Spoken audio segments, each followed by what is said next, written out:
I never thought a trip meant to mend things would be the one to finally shatter us. For years, Mia and I had coasted along the surface of marriage, laughs, routines, polite exchanges, but the undercurrent was always there. Tension. Silence. A sense that the version of us we started with had been lost somewhere along the way. It was my idea to take the trip. We'd been married for 7 years. Not quite the itch people warn you about, but long enough for patterns to settle like dust over everything: our conversations, our intimacy, our plans. Our daughter, Ella, was 5 and full of life, a bright, beautiful presence neither of us could ignore, even when we ignored each other. A 2-week holiday in the south of France. A rental villa in the countryside, near lavender fields and sleepy villages. I booked it without asking too many questions. Just told Mia we needed a break. She agreed, a little too quickly, like maybe she needed the break more than I realized. The first red flag? She didn't pack for comfort. While I was stuffing old jeans and hiking shoes into my duffel, Mia was folding dresses, tight ones, low-cut ones, the kind she hadn't worn in years. I told myself not to read into it. Maybe she was just trying to feel good about herself again. She deserved that. I just didn't expect her to want to feel good for someone else. We flew into Nice, and from there, a black Mercedes van was waiting to drive us to the villa. The company had provided a driver, part of the luxury package. His name was Luca. Mia's eyes lit up when she saw him. I noticed. Of course I noticed. Tall, dark hair, maybe mid-30s, with a lazy kind of charm that made even his nod hello feel intimate. He greeted me with a firm handshake, then turned to Mia and kissed her hand. I thought it was just a European thing. The villa was stunning. Old stone walls, vines curling around the shutters, a sun-drenched terrace. Ella squealed with delight, running from room to room. I watched Mia as she walked out onto the balcony, sunglasses on, hair lifted by the breeze, the exact kind of image I used to fantasize about when we were still in the dreaming phase of life. She turned to me and smiled. For a moment, it felt like the trip might actually work. The first few days were easy. Lazy breakfasts, trips to local markets, long drives through the countryside. Luca drove us everywhere. He was efficient, charming, full of local recommendations. Mia would sit up front with him more often than not, while I sat in the back with Ella, trying to point out horses and castles to keep her entertained. I'd hear them laugh sometimes. I tried not to feel small about it. Then came the night it shifted. We had dinner in a hilltop village. Candlelit, picturesque, the kind of evening you tell your friends about. Ella had fallen asleep in the back seat on the drive home. I offered to carry her upstairs, but Mia was already climbing into the front seat with Luca. I'll get her, I said. You two go ahead. She looked at me like I'd just solved a problem. Thanks, babe, she said, and closed the door before I could respond. I watched them drive away to park the van down the hill. It wasn't far. But they didn't return for 20 minutes. I told myself it was nothing. Maybe they stopped to talk. Or maybe he pointed out some local story, some legend. Mia loved those kinds of things. Still, I watched her closely the next day. She was lighter, more animated. And when I touched her back at breakfast, she tensed just slightly. Luca started joining us more often. At first, it made sense. He had to be there anyway. But soon, it felt like he was part of our trip. He laughed with Mia more than I did. He brought her pastries she didn't ask for, open wine with practiced ease, played old French love songs while driving. And Mia? She bloomed. I caught a look pass between them one afternoon. We'd stopped at a vineyard, and I was chasing Ella through the rows of vines. I turned just in time to see it, Luca leaning a little too close, Mia brushing her hair back, laughing like she hadn't laughed in years. The look that lingered between them was not innocent. That night, I confronted her. We were in bed, Ella asleep in the next room. The air was warm, heavy with the scent of lavender and soil. You've been spending a lot of time with him, I said. She didn't pretend to misunderstand. He's our driver. You don't have to sit up front with him every time. I get carsick in the back, she replied, avoiding my eyes. I think something's going on, I said, quieter. She turned to me then, and the look in her eyes was defensive, not guilty. I'm not having an affair, Daniel. Don't be paranoid. That was the first time she said it out loud. Not having an affair. Present tense. It wasn't a denial, it was a loophole. I didn't press it. I should have. But I didn't want to be that guy, the suspicious husband who ruins his own vacation over a hunch. So I swallowed it, smiled the next day, and let it play out. But something in me had shifted too. I started watching more closely. Tracking small things.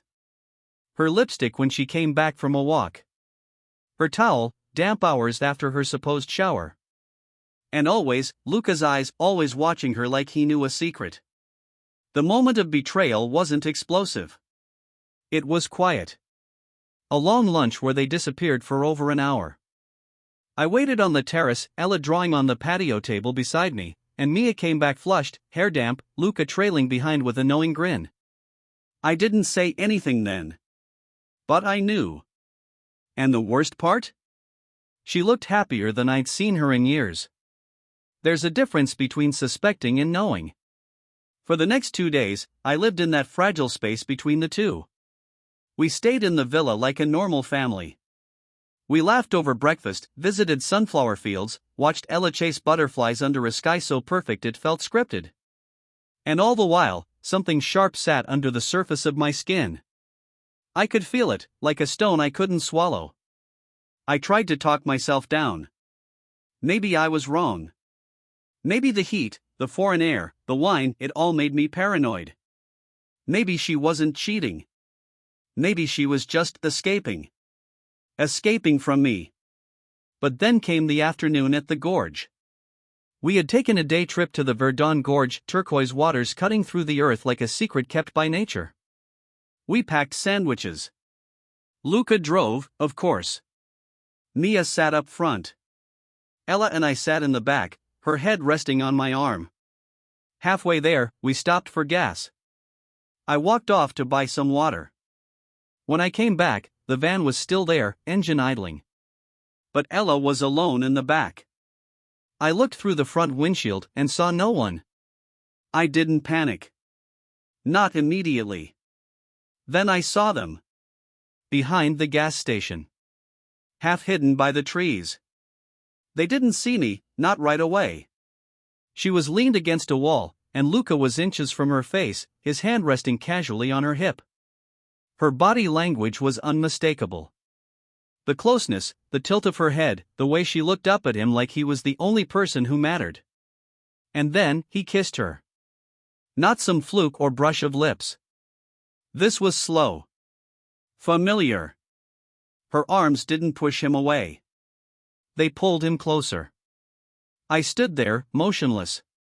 It was surreal. My own wife, kissing another man behind a gas station in the French countryside while our daughter sat waiting in the car. I stepped back before they saw me.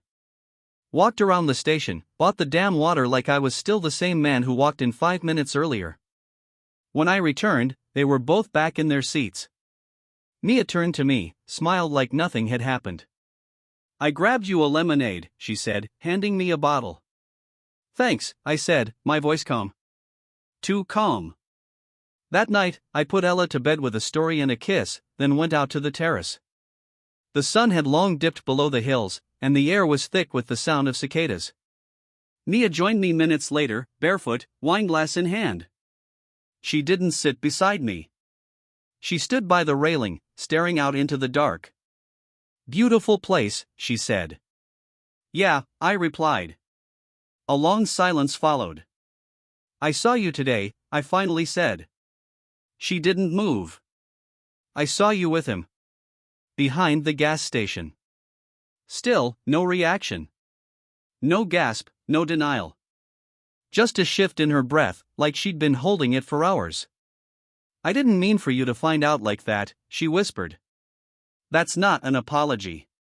She turned then, looked at me, really looked. I'm not sorry I kissed him. Her voice was steady. I'm sorry you saw it. I'm sorry I hurt you. But I'm not sorry for the kiss. I sat there, stunned. Do you love him? I asked. She shook her head slowly. No. It's not that. Then what is it? She paused. It's the way he makes me feel. Like I'm still alive. Like someone's looking at me, really seeing me. I haven't felt that in years. And I haven't felt loved by you in years, I said, harsher than I intended. I know, she whispered. That's the worst part. I knew you were hurting. And I didn't stop myself. I let the silence settle between us. She sat down then, a few feet away, her glass trembling in her hand. I didn't plan any of this, she said. It just happened. That phrase, it just happened, triggered something cold and mechanical in me. I think you should go stay somewhere else for the rest of the trip, I said. What? I'll stay here with Ella. You and Luca figure it out. You clearly need to. That's not fair, she said. We're in a foreign country, Daniel. And you're already treating it like a foreign life, I replied. Why stop now? She didn't respond. The next morning, she packed a bag. Not the whole suitcase. Just enough. She told Ella she was going to visit a nearby town with a friend from the villa staff. Ella didn't ask questions. I didn't offer any. Luca picked her up just after 10. He didn't come inside. He waited in the van. I saw her hesitate at the door, suitcase in hand. I'm sorry, she said. I didn't answer. I watched her walk to the van, watched the door slide open, and watched her step into a new version of herself. As they drove off, Ella sat on the floor drawing, oblivious. And I sat on the edge of the bed, staring at a marriage I no longer recognized. We had 1 week left in France. And I had no idea who'd be coming back home with me. The last week at the villa felt like slow erosion, each day stripping away whatever fragments of normalcy were left. Mia was gone. She sent a message every night. Short ones. Polite. Tell Ella I love her. Hope you're both doing okay. Not once did she ask how I was. Not once did she apologize again. I didn't reply. Ella, thankfully, was too young to understand. She missed her mother, of course, but children accept change quicker than adults. She asked once, maybe twice, where Mama's friend lived. I gave vague answers about errands, day trips, needing time alone. She nodded and went back to coloring. Each evening, I'd sit on the terrace after Ella fell asleep, nursing a drink I didn't enjoy, thinking about how we'd become strangers with matching passports. By the 5th day, I wasn't angry anymore. Not in the loud way. I was past shouting. Past blaming. What was left was quieter. Sadder. Like grieving someone still alive. On the morning of our flight home, she came back. Not with fanfare or explanations. No suitcase. Just her tired, pale, but strangely composed. She knocked once and waited. I opened the door. Ella ran to her. Mommy! Mia knelt, hugged her so tight it made me look away. I brought pastries, she said to me, standing up, holding out a paper bag like a peace offering. Thanks, I replied, stepping aside. We leave in 3 hours. She came in. The air felt heavier with her in it. She looked around like she was seeing the place for the first time or the last. Her eyes lingered on the half-packed suitcase by the couch, on the drawing Ella had left on the table, a crude crayon sketch of the three of us smiling under a yellow sun. I didn't come back to make a speech, she said quietly, while Ella was in the bathroom. I'm not going to beg. I didn't expect you to. I needed time to figure out what was real. What mattered. And I realized, it's not him. It never was. My chest tightened. I wanted to believe her. But I also knew I didn't trust her. Not anymore. Then why did you leave with him? I asked. She hesitated. Because I wanted to feel something. Anything. And he offered escape. But you had Ella here. You had me. She looked down. I didn't feel like I had you, Daniel. Not for a long time. That hit harder than I expected. Not because it was cruel, but because I think she believed it. You didn't even try, I said. You didn't tell me. You didn't ask me to show up. You just slipped away. I didn't know how to ask, she whispered.